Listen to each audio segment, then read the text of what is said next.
मुझे बड़ा ही डाउट लगता है कि प्रशांत किशोर जी अब सस्टेन कर पाएंगे कि नहीं कर पाएंगे, क्योंकि जो करारी शिकस्त का सामना उन्होंने किया है, जो व्यक्ति इतने तथाकथित रूप से इतने वर्ष घूमा, अपने शब्दों में कहें तो उन्होंने त्याग किया, तपस्या किया, बलिदान किया, लेकिन क्या 243 विधानसभा सीटों में से आपको एक भी सीट नहीं मिला जहां से आप चुनाव लड़ पाए? तो आप में वो करेज नहीं है, आप में वो आत्मविश्वास नहीं है।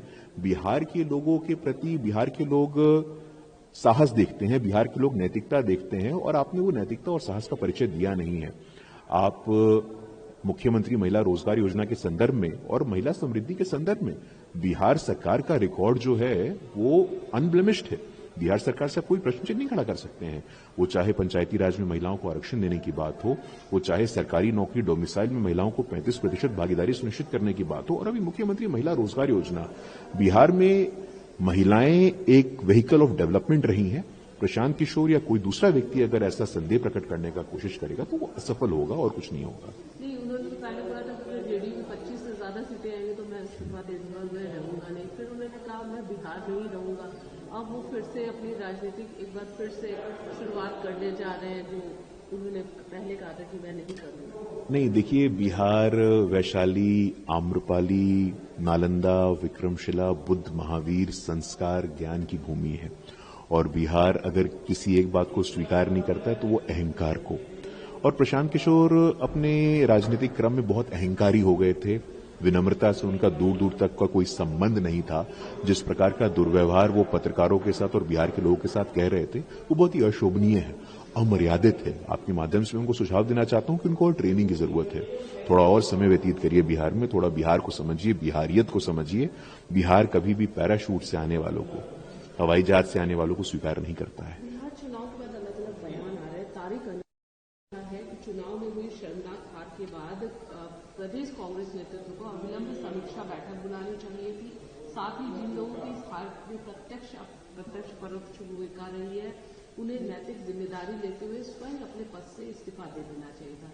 धरना देने की जरूरत आखिर क्यों? मतलब कांग्रेस पार्टी से ही जो स्वरूप हुआ है, क्या कहेंगे इसमें?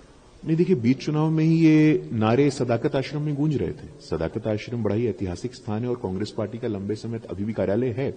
और वहां कृष्णा लावरू जो कांग्रेस के प्रभारी थे, उनके संदर्भ में नारे दे रहे थे, टिकट चोर बिहार छोड़।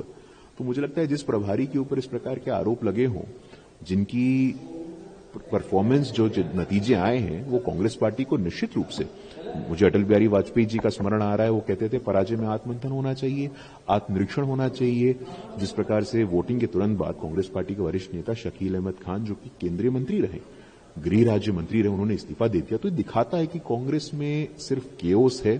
कांग्रेस में समन्वय सहयोग का भाव बिल्कुल समाप्त हो गया है और बिहार में अब उनके ऊपर अस्तित्ववादी संकट के बादल मंडरा रहे हैं। Whether they will exist or not is also something to ponder upon. एक और सवाल ले लूं बंगाल से, क्योंकि अभी अपने एसआईआर की स्थिति जो है वोट पर जो है, तो आपको लगता है कि बिहार में लोगों ने जंगल राज को नकार दिया, इस बार बंगाल में भी ऐसा कुछ होने वाला है? क्योंकि एसआईआर को लेकर जिस तरीके से तमाम चीजें हो रही हैं, फिर बीएलओ को थ्रेटन दिया जा रहा है, क्या देखते हैं आप, कैसे देखते हैं? नहीं, देखिए, शुद्ध रूप से जंगल राज क्या होता है? जंगल राज की परिभाषा यही होती है कि सत्ता के संरक्षण में, सत्ता के संपोषण में, सत्ता के सुरक्षा में कोई व्यक्ति, कोई अपराधी तत्व इस प्रकार की हरकतें करे। और कोई पहली बार हो रहा है ऐसा नहीं है। टीएमसी के गुंडों के द्वारा संदेशखली में शाहजहां कौन था? टीएमसी का ही ऑफिस बेरर था। तो टीएमसी के नेता यदि इस प्रकार के हिंसा का तांडव पश्चिम बंगाल की सड़कों पर करेंगे तो पश्चिम बंगाल के लोग उनको जवाब देंगे। जहां तक एसआईआर का संदर्भ है, देखिए, एसआईआर पूर्णतया एक कॉन्स्टिट्यूशनल प्रोसेस है, संवैधानिक मर्यादा के अंतर्गत उसको किया जाता है। और सुप्रीम कोर्ट ने एक बार नहीं कई बार ये कहा है कि SIR is a constitutionally mandated exercise as per article 324, 325 of the constitution of India. So you can not go against the spirit of constitution. आप संविधान की मूल भावना, संविधान की मर्यादा के खिलाफ नहीं जा सकते हैं। संविधान सर्वोपरि है। ममता बनर्जी को इस भ्रम में रहना ही नहीं चाहिए that she is above the rule of law. No one is above the rule of law, no one is above the constitution of India. और ममता बनर्जी भी अगर समय रहते ये समझ जाए तो बेहतर होगा, वरना उनकी वही स्थिति होगी जो उनकी साथियों की बिहार में हुई है।